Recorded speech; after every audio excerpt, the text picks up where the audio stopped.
بسم اللہ الرحمن الرحیم الحمد للہ نحمده ونستعینه ونستغفره ونؤمن به ونتوکل علیہ ونعوذ باللہ من شرور انفسنا ومن سیئات اعمالنا ونعوذ باللہ من شرور انفسنا ومن سیئات اعمالنا ونعوذ باللہ من شرور انفسنا ومن سیئات اعمالنا من يهده الله فلا مضل له ومن يضلل فلا هادي له ونشهد أن لا إله إلا الله وحده لا شريك له ونشهد أن سيدنا ومولانا محمدا عبده ورسوله أرسله إلى كافة الناس بشيرا ونذيرا وداعيا إلى الله بإذنه وسراجا منيرا صلی اللہ تعالی علیہ وعلی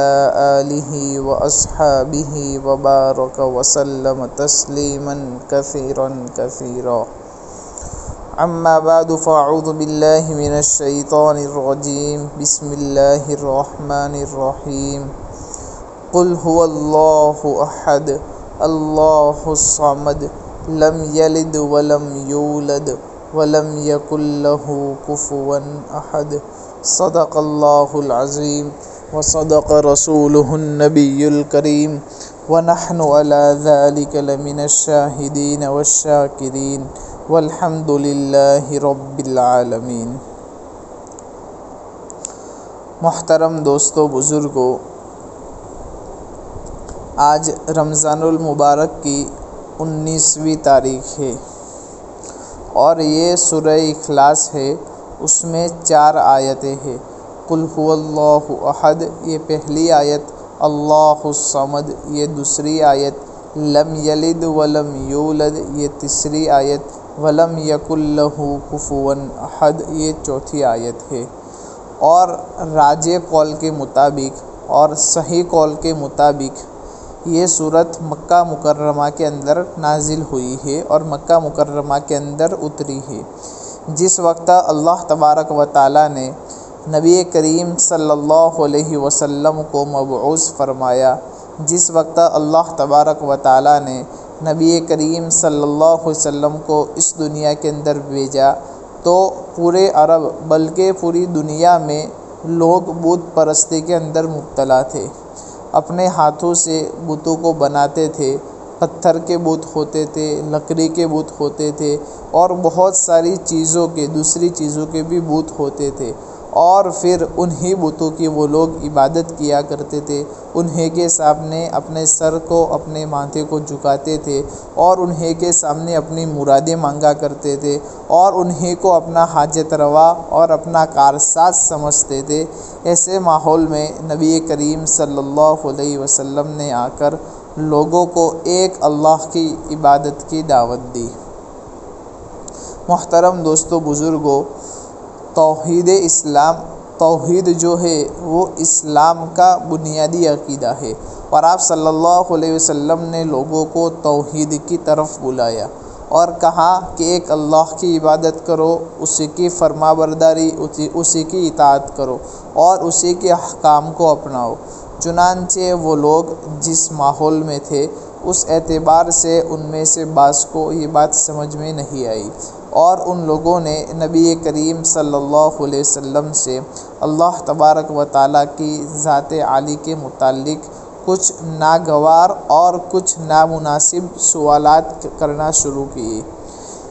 محترم دوستو بزرگو، آپ لوگوں کے سامنے ایک بات آ چکی ہے، کم سے کم 2 یا 3 مرتبہ بات آئی کہ شان نزول اور سبب نزول کس کو کہا جاتا ہے۔ جب سورہ فاتحہ آیا تب بھی بیان کیا تھا، معوذتین کے جو آیا اس کے اندر بھی بیان کیا تھا کہ ایک بات یاد رکھنے کی کہ یہ جو آیتیں نازل ہوئی ہے اس آیتوں کے نازل ہونے کی وجہ کیا ہے، اس کا ریزن کیا ہے، تو کس وجہ سے وہ اللہ تبارک و تعالیٰ نے بھیجی، اس کو بولتے ہیں شان نزول۔ تو اسی طرح سورہ اخلاص جو ہے اس کے بھی شان نزول اور سبب نزول کتابوں کے اندر 2 شان نزول بیان کیے جاتے ہیں۔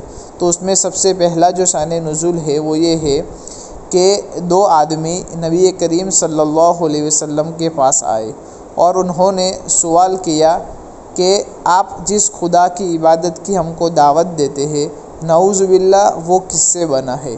کیا وہ تمہارا رب سونے سے بنا ہے یا چاندی سے بنا ہے؟ یا کیا تمہارا وہ رب لوہے سے بنا ہے یا لکڑی سے بنا ہے؟ تو ان کے اسی سوال کے جواب میں یہ صورت اللہ تبارک و تعالیٰ نے نازل فرمائی۔ اللہ تبارک و تعالیٰ نے اس صورت میں اپنا خود کا تعارف کروایا ہے۔ یہ تو ایک شان نزول ہوا۔ دوسرا یہ ہے کہ بعض روایتوں سے یہ بھی معلوم ہوتا ہے کہ کچھ لوگوں نے نبی کریم صلی اللہ علیہ وسلم سے اللہ تبارک و تعالیٰ کے حسب و نسب کے متعلق سوال کیا، یعنی کس خاندان سے ہو اس کے بارے میں سوال کیا کہ دنیا میں ہم جب کسی آدمی کا تعارف اور پہچان کرنا چاہتے ہیں تو اس کو پوچھتے ہیں کہ تم کون ہو، تمہارا باپ کون ہے، تمہارا دادا کون ہے، تمہارا گاؤں کون سا ہے، تمہارا خاندان کیا ہے۔ چنانچہ بعض لوگوں نے نبی کریم صلی اللہ علیہ وسلم سے اللہ تبارک و تعالیٰ کی ذاتی عالی کے متعلق اسی طرح سوال کیے، تو اس کے جواب میں اللہ تبارک و تعالیٰ نے یہ صورت کو نازل فرمایا ہے۔ اب سب سے پہلی جو آیت ہے قل هو اللہ احد، کہ اے نبی جی آپ کہہ دیجئے، ان لوگوں کو بتلا دیجئے کہ اللہ تبارک و تعالیٰ ہر ایک لحاظ سے ایک ہے۔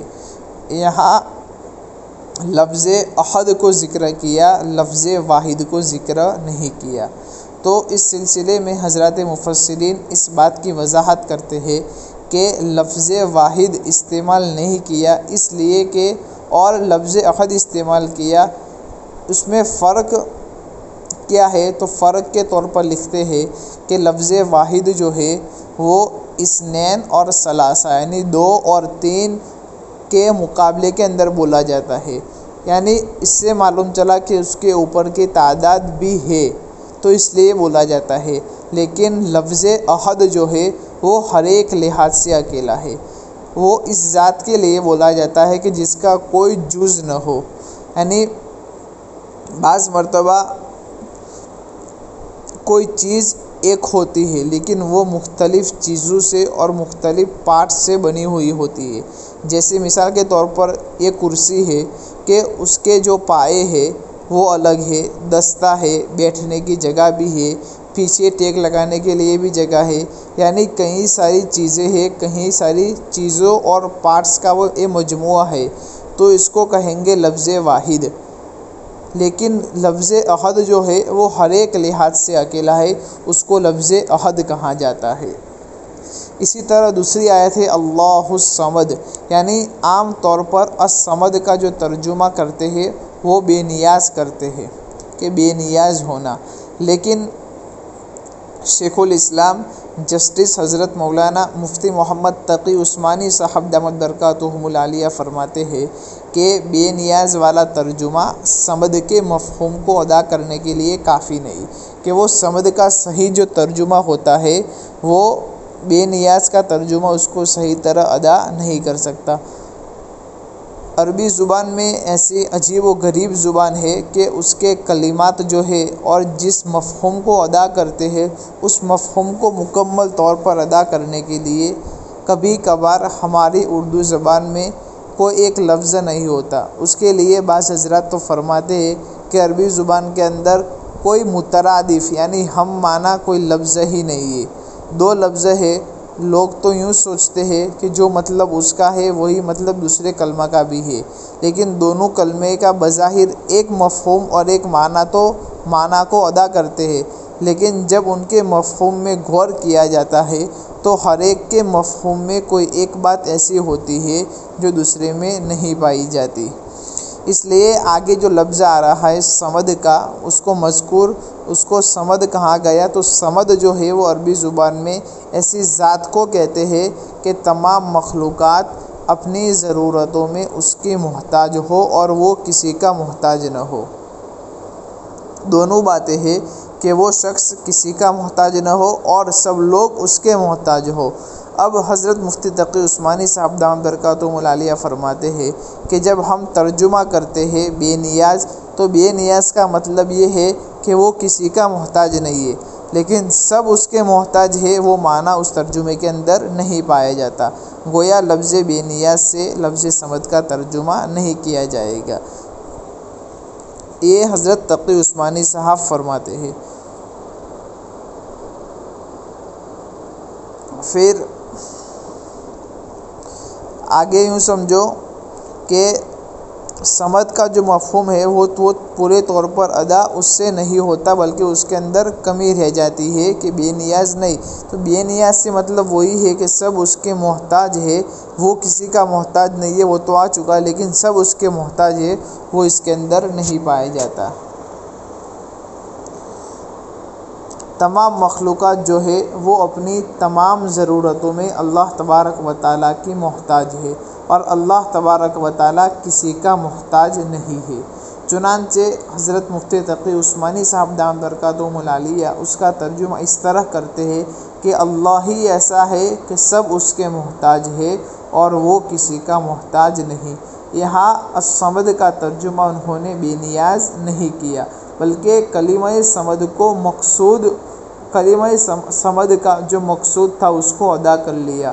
تو اس میں ان لوگوں کا جواب بھی آ گیا کہ اللہ تبارک و تعالیٰ نہ تو سونے سے بنے ہیں اور نہ تو چاندی سے بنے ہیں، اس لیے کہ اگر کوئی چیز سونے سے بنتی ہے تو اس کا مطلب یہ ہے کہ سونا پہلے وجود میں آیا اور وہ چیز اپنے بننے میں سونے کی محتاج ہے، اور اگر چاندی سے بنے ہیں تو گویا پہلے چاندی کا وجود ہوا اور پھر وہ چیز بنی جو چاندی سے بنی ہے، اپنے بننے میں وہ چاندی کی محتاج ہوئی، تو گویا اس کے اندر ضرورت ثابت ہوتی ہے۔ اور اللہ تبارک و تعالیٰ کی ذات تو بے نیاز ہے، گویا اللہ کسی کا محتاج نہیں اور سب چیزیں اس کی محتاج ہے۔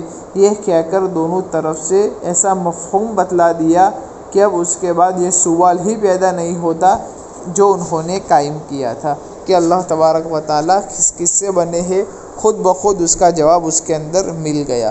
اس کے بعد فرمایا لم یلد ولم یولد، نہ اللہ نے کسی کو جنا، یعنی نہ اللہ کی کوئی اولاد ہے، ولم یولد اور نہ اللہ جنا گیا، یعنی اللہ کسی کی اولاد نہیں ہے اور اللہ تبارک و تعالیٰ کی بھی کوئی اولاد نہیں ہے۔ جو سوال کیا تھا کہ اللہ تبارک و تعالیٰ کا حسب اور نسب کیا ہے، اللہ کا نسب بتلاؤ، ان کے باپ کون ہے، ان کے دادا کون ہے، ان کا خاندان کیا ہے، تو کہا اللہ تبارک و تعالیٰ کسی سے پیدا ہی نہیں ہوئے۔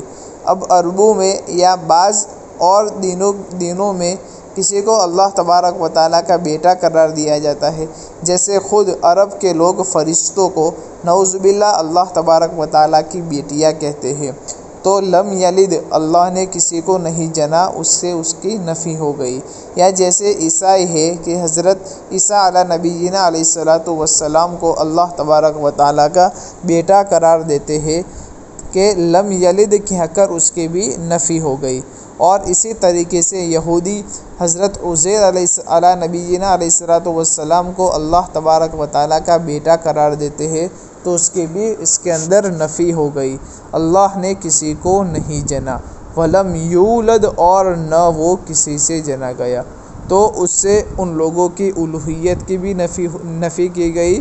جب یہ لوگ دوسرے سے پیدا ہوئے ہیں تو وہ معبود اور خدا نہیں بن سکتے۔